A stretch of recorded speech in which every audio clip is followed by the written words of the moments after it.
Hello, this is Dave Hurwitz, executive editor of ClassicsToday.com, here with a really interesting discussion, I think anyway, about a musical prequel. Or you can flip it around and talk about the sequel to the thing that's the prequel. Well, never mind, you know what I mean. The piece in question that we are prequeling is Mozart's Jupiter Symphony, and specifically the finale of the Jupiter Symphony. Now, this finale is rightly regarded as one of the monuments of the mature classical style. It was composed in 1788, and not least because of its handling of counterpoint within the parameters of that classical style. Now, the finale of the Jupiter Symphony, some of you all probably already know it. In fact, I'm sure that some of you already know it. It's based on a little four-note tag. That tag goes da, da, da, da, right? Just those four notes. Then there's, a response, da, da, da, da, ba-da-dum-ba-bum-ba, ba-da-da-da-da-da-dum, and other things come in around it like this. This is counterpoint. See what my hands are doing here? That's counterpoint. That means multiple musical lines going on simultaneously. And this finale is the locus classicus, in a particularly classicus way, of how to write orchestral counterpoint. It's a wonderful thing, counterpoint. But the classical style had a bit of an issue with counterpoint because the classical style, as Haydn and Mozart developed it and Beethoven continued it, is first and foremost dramatic.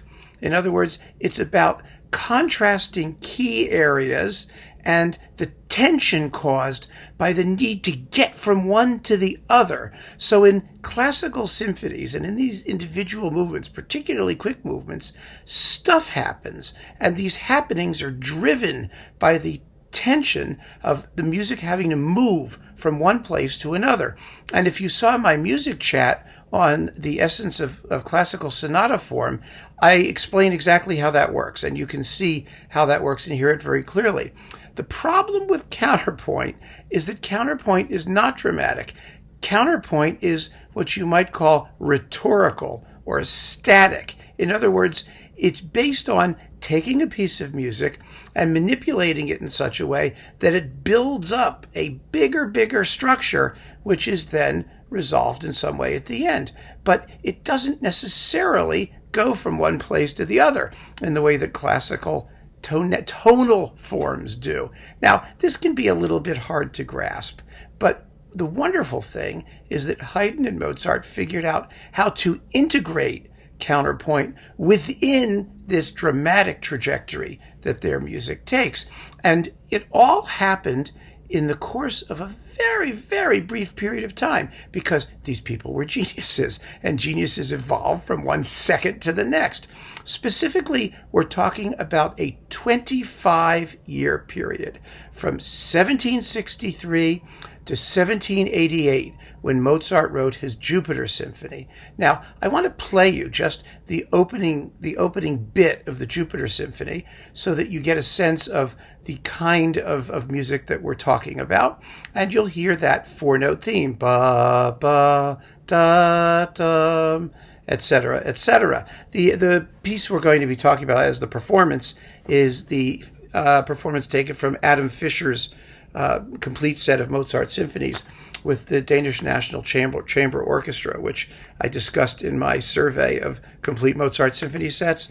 These are excellent performances and very exciting ones too. So just listen now to the opening of Mozart's Jupiter Symphony.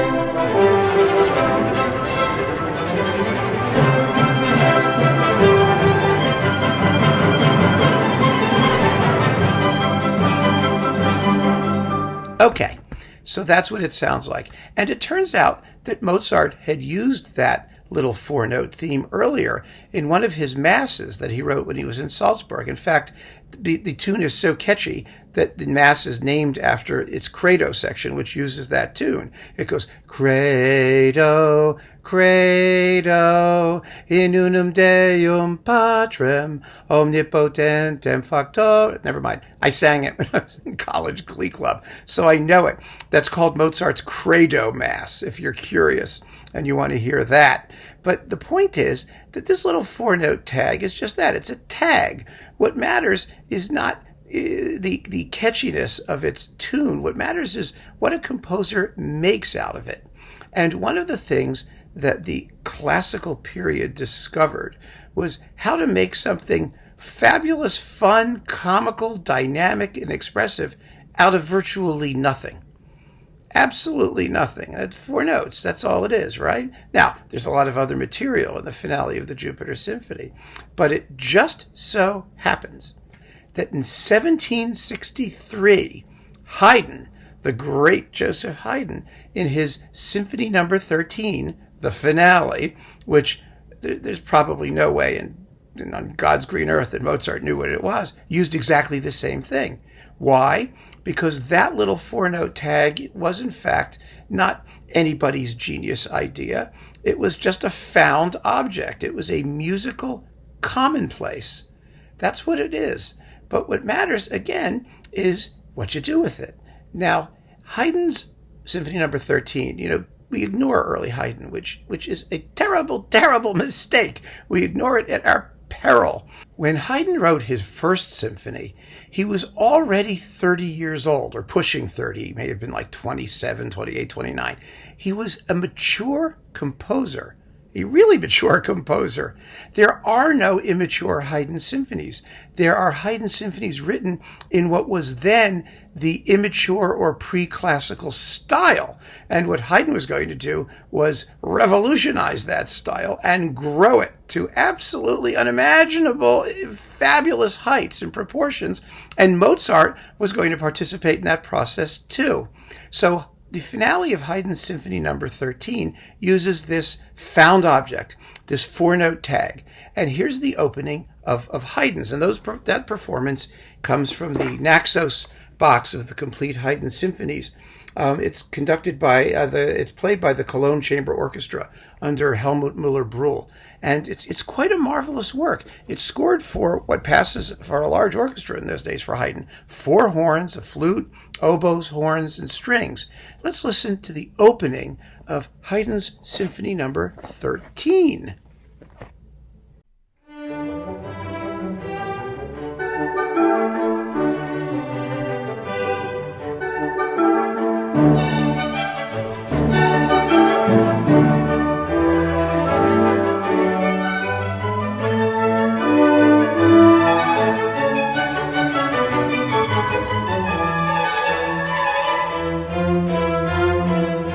So there you go, right? Now, it obviously sounds different from Mozart. I think we'll agree.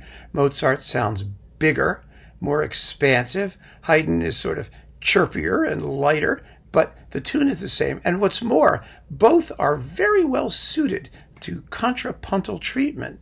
And what that means basically, of course, is that you just have multiple parts going at once at different points in the movement. Not all of Mozart's finale is contrapuntal throughout, because that would destroy the dramatic momentum of his style, what we call the sonata style. And the same is true of Haydn. But there is a moment in the codas at the end of both symphonies that sounds almost exactly the same, because that little 4-note tag works very well in what they call stretto. A stretto is simply overlapping entries. They just happen quickly and they pile up on each other. And both composers take advantage of the technique. So here is Mozart's stretto based on that 4-note tune. Let me find this box here. Here you go. Stretto by Mozart.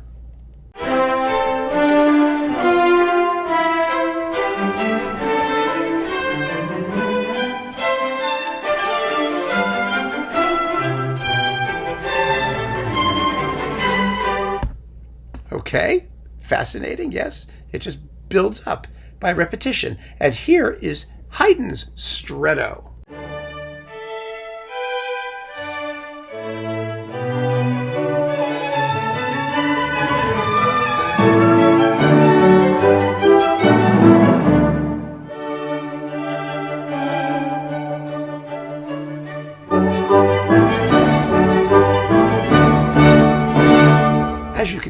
They sound very similar. Why? Because there's only so much you can do with a little 4-note tag in a Stretto. I mean, they're going to sound the same. It's not because they're copying from each other or because one was they had a similarly fabulous moment of inspiration. It's because there's only so much you can do according to the rules of counterpoint. And that's something that I really think is important to understand about the way music gets written, which is that, certain things are repeated because they are what they are. There's only a certain number of ways that you could legitimately handle them in a musical situation. And so they're going to be similar. There's nothing you can do about it. People have the same issue with completing, for example, the final fugue in Bach's Art of Fugue, which of course he died before finishing. But we know that it was a quadruple fugue, meaning it had 4 subjects. They were all going to get combined. But once you figure out how they're going to be combined, what the rule is, there are really very, very few ways that you can actually do it. I mean, you have to follow the rules. And if you follow the rules, it kind of works itself out normally. That's what happens here. You see 2 composers doing the same thing, but doing it within the context of 2 very, very different conceptions of what the classical style is. Because by the time Mozart wrote his Jupiter Symphony in 1788, that style had developed way past the point that Haydn was at in 1763. That doesn't mean there's anything wrong with what Haydn was doing in 1763. These early symphonies are absolutely magnificent specimens of the classical style at the time it was where it was in its development, and it would soon develop further. And so what I'd like to do now is just talk about what happened between 1763 and 1788 when Mozart wrote his Jupiter Symphony. Haydn, of course, had been busy churning out symphonies, and in 1779 he wrote his Symphony No. 70 for his patron, Prince Esterházy in Hungary. And Number 70 is an amazing, amazing work. It's in D major. No one pays any attention to it. It's a fabulous little 4-movement symphony that takes all of 20 minutes to play. And it is contrapuntal almost throughout. It's a display of Haydn's contrapuntal genius within the context of the classical style as he had developed it. Now we're only talking really about Haydn because he was the guy who had the development of the classical style in his hands. And in Symphony No. 70, you have a very short, punchy first movement because the symphony uses trumpets and drums, which gives it an extra zip and gusto. And the slow movement is a fascinating piece of music, which Haydn calls type of a canon in double counterpoint. So what that means is that you have a canon, which is like row your boat. It's a round. It's one part follows another, but it's in double counterpoint. These 2 parts follow each other, and you can flip them. The one on top becomes the one on the bottom. The one on the bottom becomes the one on top.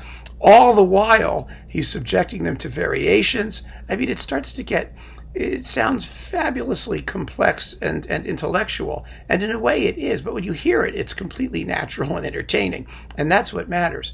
But the finale, the finale. The finale of Symphony No. 70 is one of the funniest pieces of music anybody ever wrote. It's incredible. And it's incredible because it shows you while it's playing how you make something out of nothing. In the finale of Symphony No. 13 and the finale of Mozart's Jupiter Symphony, that's what they're doing, but that's not really the point. The musical process is not what those finales are about. What they're about is in Mozart's case, the ebullient sort of grandeur of the contrapuntal structure and building up this joyous celebration of springy, juicy musical parts. And of course, Haydn's finale is a little bit similar, but it's a happy, zippy, pleasant finale. Well, the finale of No. 70 has, as an expressive point, look at what I can do with nothing.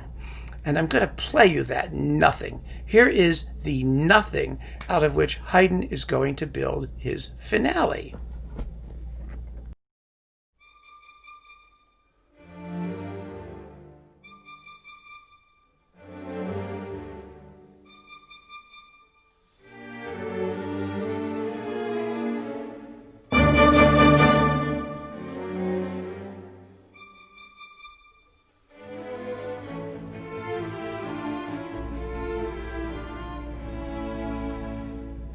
Okay. What is it? It's 5 repeated notes and a squiggle. Da da da da da. Do do do. Da da da da da. Do do do. That's it. 5 repeated notes and a 3-note squiggle. You could not have anything less substantive to make a movement out of, right? But what Haydn is going to do is he's going to turn that nothing into a monumental triple fugue, meaning it has 3 separate subjects. The prime one is our nothing, which becomes da da da da da dum. That's all it is. He takes the repeated notes and he takes the squiggle, jams them together, and you get da da da da da dum ba ba ba ba ba bum. And I'm going to play you now. It's pretty substantial. It's over a minute long. The what that nothing becomes. Haydn showing you what music can be based on a teeny, teeny little seed. Here we go. Get ready.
Extraordinary, isn't it?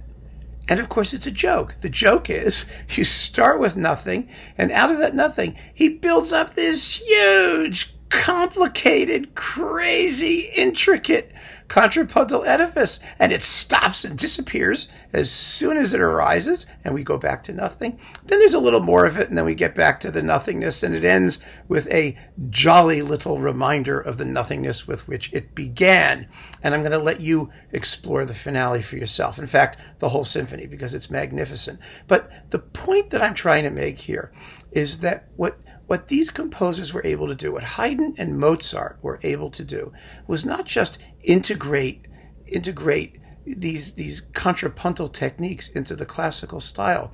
They were able to do it in a way that expresses humor and joy and all of these really wonderfully expressive emotions into their music. And they did it in their own personal way. Obviously, by 1788, Mozart's scale is much, much larger than Haydn's. I mean, the Jupiter Symphony, the whole symphony lasts, when you do it with repeats and everything, it can last 35, 40 minutes. It's as large a symphony as any of Beethoven's, except the Ninth and the Eroica. I mean, it's a big symphony, and it's longer than any of Haydn's, because Mozart always operated on a very, very large scale, an expansive scale musically, because his principal manner of expression was melodies, long-breathed vocal melodies.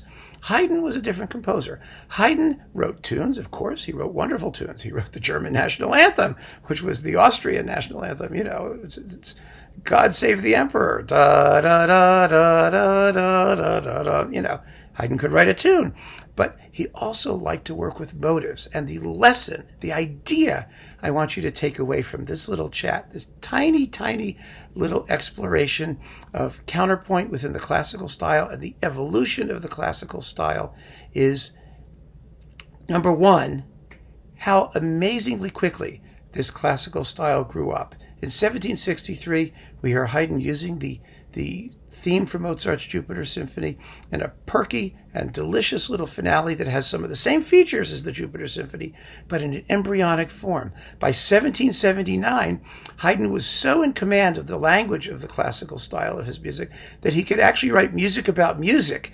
It was music about how much you can do with nothing. And that's what makes it funny. I mean, he was actually able to create musical humor. And then by 1788, when Mozart wrote his Jupiter Symphony, we have the fully mature classical style on a grand, grand scale. Really a scale that hasn't been equaled since. I mean, there are longer, bigger, louder, Romantic period styles. But for what Mozart was doing and what he was doing it with, it is a monument. It's simply a monument. So that's the first thing I want you to keep in mind, that you could hear the evolution of the style over 25 years. Fascinating. And the last thing that I think we need to keep in mind, and it really is so wonderful, is that musical ideas are more than just tunes. We always think about, you want to hear the tune because we are vocally based. We have voices. We're used to vocal music. Our experience of music is songs. Songs have melodies. We want to hear the melody. But music is bigger than that. Musical composition is bigger than that. It involves counterpoint, but it involves using motives, using ideas that can be virtually anything, really anything that you can express in notes. I mean, the idea in the finale of Haydn's 70th Symphony is not a tune. It's a thing. It's 5 repeated notes and it's a squiggle. And then it's a contrapuntal edifice. It's a contraption that he builds out of it. None of those things you would consider tunes, really. Yet they're expressive and memorable and catchy and delicious and wonderful to hear. And so when you listen to music, especially music of the classical period, and especially Haydn and Mozart, you should always, always keep in mind that even if you're not hearing a tune, listen for what the music is. Listen for what it's made of. Listen for its substance. Listen for what gets repeated. And realize that the world of music is so much bigger and more fascinating in the hands of these geniuses than just our ordinary everyday experience of the tune. So that's the chat. Keep on listening, folks. I hope these musical prequels to Mozart's Jupiter Symphony have given you some insight into how to approach all of the music of the classical period and quite a bit of it beyond as well. Thank you so much.